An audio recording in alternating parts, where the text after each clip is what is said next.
আমরা রবীন্দ্রনাথ ঠাকুরের গানে পাই একলা চলার গান। আত্মশক্তির যে বীজ নিহিত ছিল এই বাউল গানে, তা রবীন্দ্রনাথ ঠাকুর আত্মস্থ করে রচনা করেন স্বদেশ পর্যায়ের গান। গানটি লেখা 1312 বঙ্গাব্দে ভাদ্র আশ্বিনে।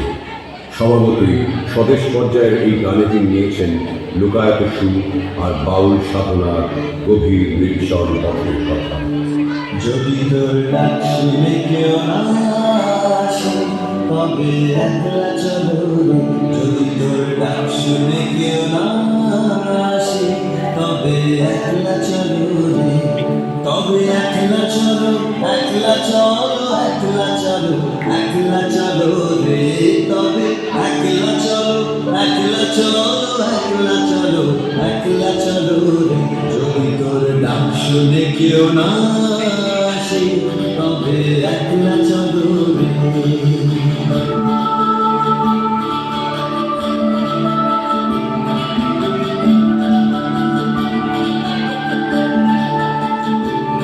যদি কেউ কথা না কয় ওরে ওরে ও ভাগা, কেউ কথা না কয়, যদি সবাই থাকে মুখ ফিরায়ে সবাই করে ভয়, যদি সবাই থাকে মুখ ফিরায়ে সবাই করে ভয়, তবে পরাণ খুলে তুই মুখ ফুটে তোর মনের কথা একলা বলো রে।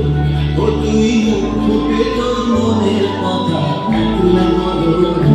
যদি তোর ডাক শুনে কেউ না আসে তবে একলা চলো রে।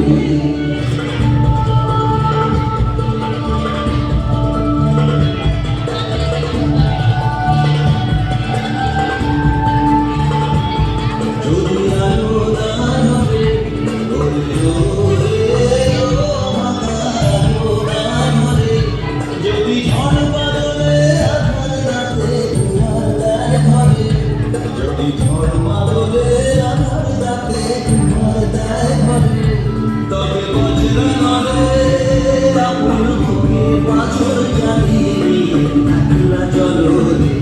আপন বুকের পাথর জ্বালিয়ে নিয়ে একলা চলো রে। তোর ডাক শুনে কেউ না আসে তবে একলা চলো রে। যদি তোর ডাক শুনে কেউ না আসে তবে একলা চলো রে। তবে একলা চলো, একলা চলো, একলা চলো, একলা চলো রে।